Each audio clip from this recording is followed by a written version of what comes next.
Visite découverte de la manufacture de céramique de Sèvres, la manufacture nationale de céramique de Sèvres. Nous allons maintenant aller à la rencontre de l'une des 4 artistes en résidence. Et oui, il faut savoir que chaque année, la manufacture invite des artistes contemporains à résider dans de superbes ateliers pour développer leur création à base de céramique. On va les rencontrer. L'une d'elles. Oui, bonjour. Voilà, bonjour. Christine McCurdy. Oui. Bonjour, on peut rentrer? Oui, bien sûr. Alors ici, c'est votre atelier? C'est mon atelier de travail. Vous êtes pas mal installé? Très très bien. Très très bien. Vous avez un petit accent? Oui, je suis américaine. Vous êtes américaine? Oui, je suis américaine. Alors comment êtes-vous arrivée ici à la manufacture de Sèvres? Eh ben, on m'a demandé, on m'a invité pour venir passer une année pour travailler ici. Je pense qu'ils connaissaient mon travail. Ça fait plus de 20 ans, presque 30 ans que j'habite en France. Donc, et que vous travaillez la céramique? Que je travaille la céramique et que j'expose en Europe. Et donc, ils connaissaient mon travail, ils m'ont invité pour...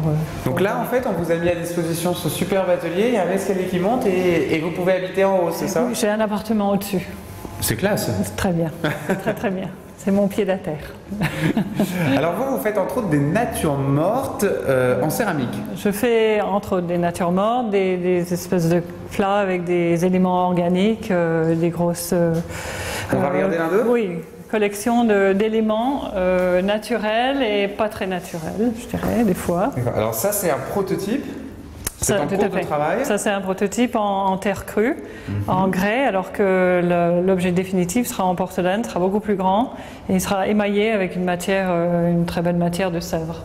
Wow. Donc là, ce sont des... Là, c'est des courges, des concombres. Des espèces de formes organiques, oui, associées à des formes plus minéraux, je dirais. D'accord, l'idée c'est de jouer sur le contraste des formes. Des contrastes des formes, des couleurs, des surfaces. Alors là, j'aurai dans l'objet définitif, il y aura des surfaces assez mates et des surfaces très brillantes, très émaillées, très colorées, comme vous voyez là. Effectivement certaines.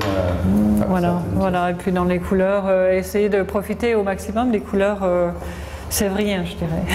Des couleurs sévriennes. Je dis ça, oui. Mais les émaux qui sont extraordinaires. D'abord, on fait un dessin, j'imagine. Je travaille à partir de dessins, plusieurs dessins, d'idées comme ça, et puis après, j'ai fait chaque pièce à la main avec une terre à modeler, et puis après, on a passé au moulage de ces objets, et puis après, on va les couler dans la forme définitive par le coulage. Le coulage, c'est une procédure de moulage. Dans un moule? Oui, voilà. Comment j'en ai vu? Là, il y a des moules qui traînent? Oui, des moules qui traînent, oui. Alors ça, par exemple, ce sont c'était des protos pour cette partie-là. Et alors ceux-là, j'ai tourné moi-même sur un tour de potier, là. Ouais. J'ai fait moi-même pour chercher une idée. Une fois que j'ai eu l'idée, on est passé chez le tourneur et ensemble, on a tourné des prototypes en porcelaine qui sont dans un autre atelier. Là, c'est mon prototype que j'ai fait moi-même. D'accord, c'est-à-dire qu'au départ, vous faites sur ça, c'est un tour de potier, si je ne m'abuse. Voilà. Vous utilisez cette machine qui tourne, qui vous permet de faire. De tourner. Et une fois que vous avez trouvé la bonne idée, là, vous faites appel à un vrai tourneur, le vrai spécialiste qui va vous faire une... disons au tourneur de Sèvres qui a l'habitude de travailler la porcelaine, parce que la porcelaine est une matière extrêmement difficile à manipuler. Et il y a des méthodes spécifiques pour cette matière qu'eux ils connaissent et qu'eux seuls peuvent faire. Moi, je ne travaille pas du tout comme eux. C'est tout l'intérêt d'être ici. Alors, est-ce que être ici pour un artiste, c'est une sorte de consécration?